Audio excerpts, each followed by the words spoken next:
Well, see the traditional gay identities which existed, and the way I see it, I don't know, is there is a construct known as Koti, Yeah. which is, in a way, it's a dual identity. You have, most Indian men are expected to get married. Mm-hmm. So, most Indian men are expected to get married. Yeah. Now, so if you have a desire for sexual desire for a man, Mm-hmm. and a romantic desire for a man, what you do it clandestinely. And you don't talk about it. And one day you get married. And nobody knows that you've been having these things on the side. Mm-hmm. And if you show any resistance to the marriage, then you are sort of socially boycotted and you are sort of driven into a particular direction and you get married. But you continue to have this parallel life where you indulge your sexual fantasies. And you meet other like-minded people, and there's this little private ghettos, and many of them would be married, or some of them would be about to get married, and then they will form these little communities, and where they would, you know, find other men to have sex with, and some of them would develop the only way to reconcile this identity, they would say that we are actually perhaps a little bit feminine, and that the language is very masculine feminine. It's not masculine, but usually what I have seen is that there's a tendency to believe that you are feminine, and that's how it draws attention. So they live this private life, which is known to nobody. And this happens in every city in India. It is there in every city in India. If you go to certain public spaces and you know where to go, it's like public gardens, and, loos, restrooms, and ST bus stands. Such people exist, and they congregate, and they meet their sexual partners, and they have sexual habits, but nobody knows about it. India is silent about it. We don't talk about it. It's been going on for a very, very long time. What has happened in the last 20 years? You have got television coming, you have got internet coming, you have mobile phones coming, and suddenly everybody's connected, not just to each other and to cities, but everybody's connected to the Western world. You get access to information, and suddenly a new spaces have emerged. There is this internet spaces where I can do the same thing of getting my sexual partners, but in sitting in the comfort of my house. I don't have to go to a public space. Right. I can use the mobile phone to get to know other people's sexual spaces. But as I go to the Western world, I see that I don't have to be feminine anymore. That there is an identity emerging called the gay identity, which celebrates masculinity in its own way, in a peacock way. It celebrates beauty and physics. But it's all very physical. And so a new identity is being created. So if you look at Dostana, for example, the two men are divinely gorgeous, and a lot of attention is paid to the female form. So it's very physical, it is very sexual. If you look at the Koti identity, again, it is very physical and sexual in the sense the Koti visualizes them as very feminine. Yeah. And it is all about sexual banter and the conversations. At an emotional level, nothing is happening. Or if it is happening, it's very hidden. Which instance? In both. Okay. So what happens to a man who falls in love with a man in a small town India? We don't know. We don't know if they live together, or are they those close friends? Each one is married, each one has children. But the wives don't understand this very close friendship between these two. We will never know because these discourses are never public. But people are okay with the fact that they're two friends and they're very close. Yes, and they don't know. It's perfectly fine. Because the social structure has not been disrupted. They are married, they have children. So the social structure, which is based on family, is not disrupted. So anything around it is allowed or tolerated. I would say allowed. It's certainly not encouraged. I would say allowed. I would say perhaps only tolerated, because the wives don't have any choice. We don't know what happens in the privacy of the husband-wife. If the wife feels unwanted and unloved, she will say that all women are unwanted and unloved by their husbands. And so she sort of reconciles. She doesn't see this as because of being gay or because he's sexually different, but she just assumes that, men are like this only because she doesn't know better. Same thing happens in cities, but now with the internet and all coming up, and new dialogues and discourses coming up, and women becoming clear of their identity and they're clear of their rights, there's disruption happening. So gay men who are forced into marriage, divorce their wives. So I know a lot of gay men who have gotten married under family pressure, who have divorced their wives.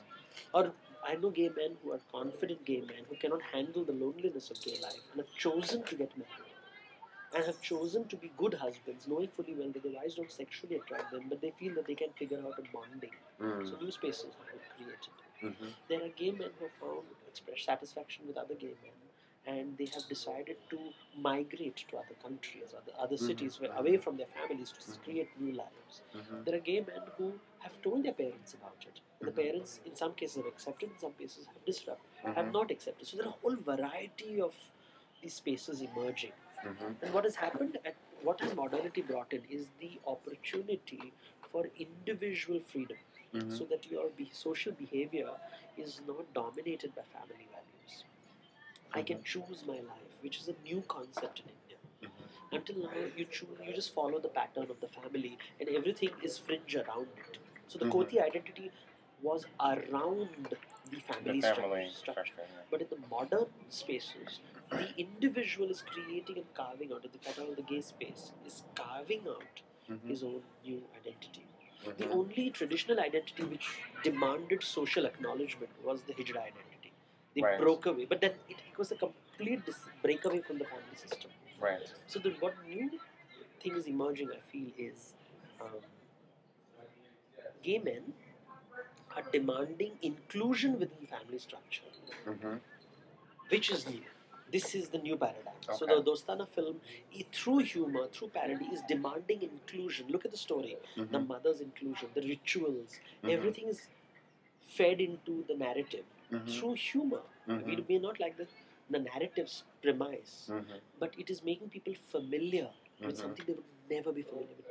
So millions of Indians today have seen two men hugging each other, and the word gay being repeated again and again. A song composed on lovers being men.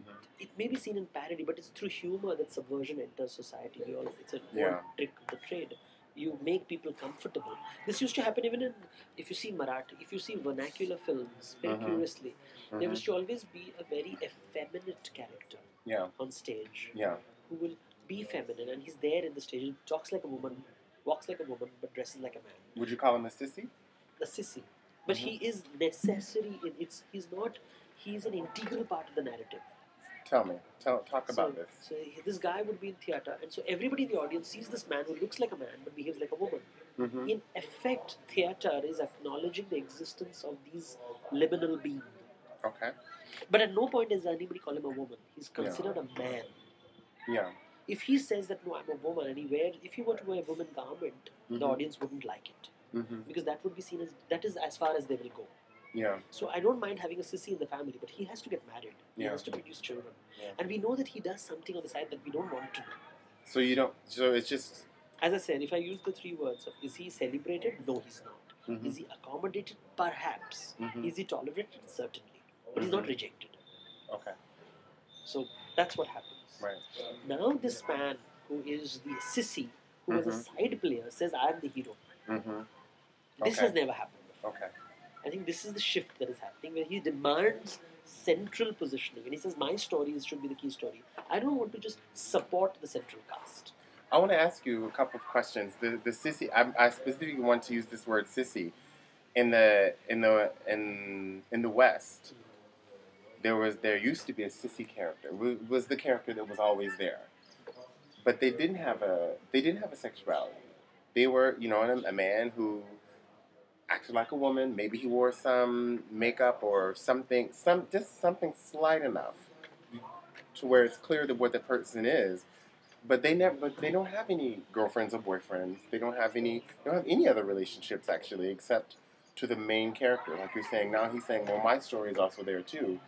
But that sissy character before had no, he didn't. Nothing. Even here, he didn't have it. He was just an entertainer. Did he make people? See, that was the argument before. Is that character made people feel more normal because that person is other. We're okay, so we're the ones who are okay. That person is not okay. There are two ways of looking at this. One is to say that he is not okay, so he is. But the other way of looking at it is that I'm socially acknowledging the existence of something which is anyway fringe. In a bell, how many percentage of people, if you look at mathematically, the society was based on family. I could easily reject this character and make him look like an idiot and a fool who has to be kicked out. He's not. He is present on the stage. He's not a villain. Mm-hmm. So he's not rejected. Mm-hmm. He's usually the friend of the hero and the heroine. Yeah. So he's, in a way, included. The only tragedy is that his story is never told. Yeah. Well, I mean, and that tragedy is now, if at all I will say what modernity has brought in, is his story is being, not is that people are willing to hear it, but he's demanding his story be told. So he is becoming the protagonist, and that's disruptive today. So for thousands of years, which was non-disruptive acknowledgement, is now becoming disruptive assertion. Okay. And it's interesting that you mentioned Dostana's, the mother character. I don't know if you were talking about the mother or the aunt, the auntie that was living there, or the mother. The mother. Because that's the only character that I think that was any way different from everything else, from the Sissies just being a minstrel show, being a caricature. See, she was affected by it. Yeah, exactly. The others were not affected by it. Remember the space. The whole thing is London and America. They're not talking about India at all. They're talking about community. So I have already given you a legitimacy by saying that, you know what, you're in a different land, so you have these different values. Okay. It's not happening in this story is not happening in New Delhi. Okay. It's not happening in Pune. It's not happening in Bangalore. You see, the fact is, such stories are there being made in India too. There is Indian films which with gay identities emerging. They were dark. If you look at Madhur Bhandarkar's films, his Chandni Bar had gay characters as rapists. But when he comes to fashion, they suddenly become central theme. They are the fashion designers who marry in desperation under family pressure. So he's more normative. From a villainous role, he was not the sissy. In Chandni Bar, it's a villainous rape happens. It's juvenile. It's associated with being raped. In page 3, it is about exploitation. In fashion, he's the fashion designer. The film is about fashion, and he's a fashion designer. So you're a fashion designer and the guy marries a good-looking guy, very good-looking, and then he marries a woman for family reasons. So it's more realistic. It's reflecting society. So you're seeing a shift in one filmmaker's perception. Okay. That itself tells you a lot about what is happening. And this was over a period of 10 years. Yeah, 10 years. So even if you study the gay in Madhur Bhandarkar's films, it tells you a lot. That shift that you just described over 10 years took 30 to 40 in America. I mean, it was like Stonewall. So you started to see visibility, but then there were always villains, blood-sucking lesbians, and you know. Well, the thing is, we have the benefit of that experience thanks to the internet, thanks to the film industry flooding it, and the media coming. We have the benefit of a learned experience. Hence, it's faster. That is all. And also because India has opened up, liberalization has happened. It's okay. Western, we want the money, but with money comes the culture. Yeah. Yes. And we are not accepting that, but we have to. We have no choice. Values are coming in. They're saying that, you know, the sissy has a voice. Yeah. Just as the Dalit has a voice, and the woman has a voice, the sissy has a voice. And the funny thing is, you know, I always check that, this is my personal pet theory, is I meet a lot of women's group and they talk about how women are ill-treated, and I start mentioning about how sexual minorities are ill-treated.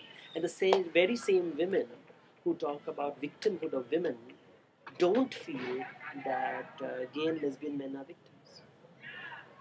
Well, then there's there is victims who have become victimizers themselves. Yes. Because I am the victim, but I don't realize that I'm a victimizer in another context. Well, it's the same man